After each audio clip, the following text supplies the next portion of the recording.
Good evening, everyone. Today was results day, and I knew they weren't going to go good, but I don't think I realized that they would go as bad as they did go. We had a meeting with the head of the teaching hospital that we were at, and he had pulled in all the different tests that Jim had done. He had the MRI from, I think he said it was 10 months ago, to the MRI that Jim had done 3 or 4 weeks ago. He pulled them up on his computer side by side, and there was a pretty significant amount of shrinkage in his brain. What we had known before was that Jim had bilateral dementia, from what they were calling it, frontal lobe, both left and right temporal lobe, or frontal, and then both right and left temporal lobes. But what the MRIs showed was significant damage pretty much all over his brain. And that damage coming from, like I said, a 10-month span. So the doctor who, when we first went to him, didn't believe that Jim even had dementia, now it has already started making every attempt to get Jim into any clinical trial that he could possibly get him into. He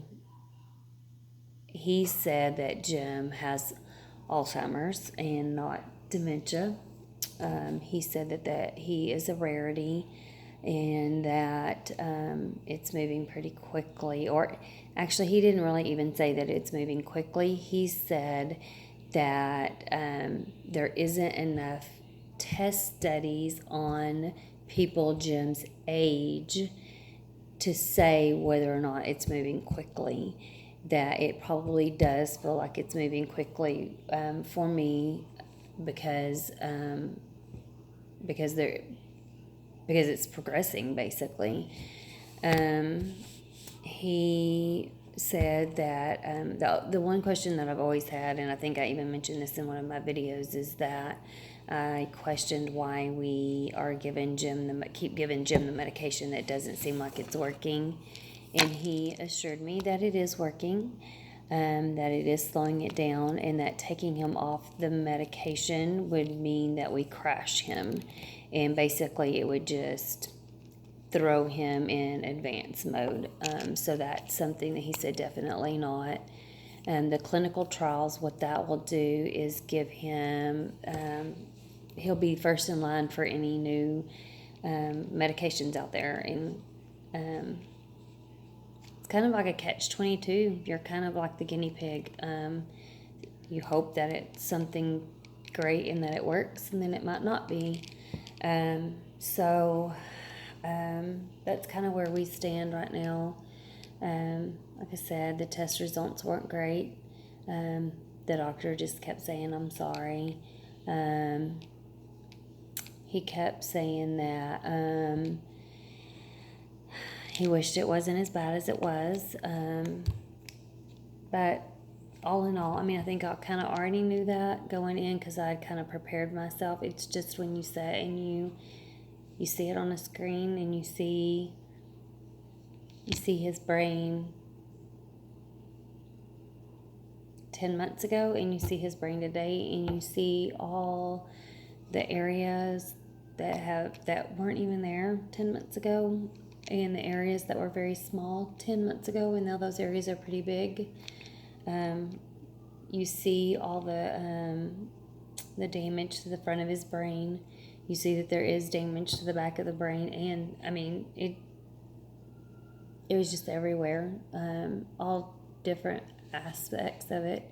I think in your mind, until you see something like that, you think maybe you always have this little tiny doubt or little tiny hope that maybe they're wrong. But when you see it up on a screen and you see it side by side, you realize that, no, it is that, and that it is bad, and that it is progressing. I mean, there's no doubt, there's no way around it. It's just like proof in the pudding, I guess you can say. So it's been a tiring day. Luckily, I don't think Jim really got, I don't think he really understands the gravity of the situation. So I'm in the doctor's office crying. He's in the doctor's office laughing. And I'm thankful for that. I'm glad that he doesn't grasp it.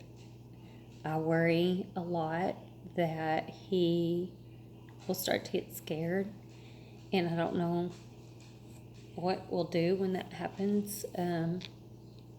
He just keeps telling me everything's going to be okay. I'm going to be okay.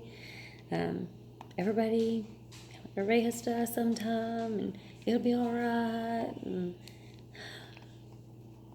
And I know ultimately,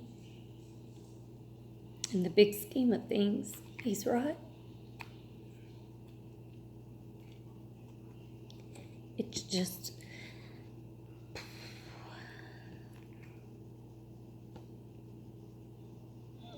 really hard to think of what life will be like when he isn't here. And I want to make sure that while he is, that I've done everything that I can do to make sure I haven't left any stones unturned. That we're doing everything medically possible. And I want to make sure I don't overlook anything. So until hopefully a happier video, I will leave it at that and say good night.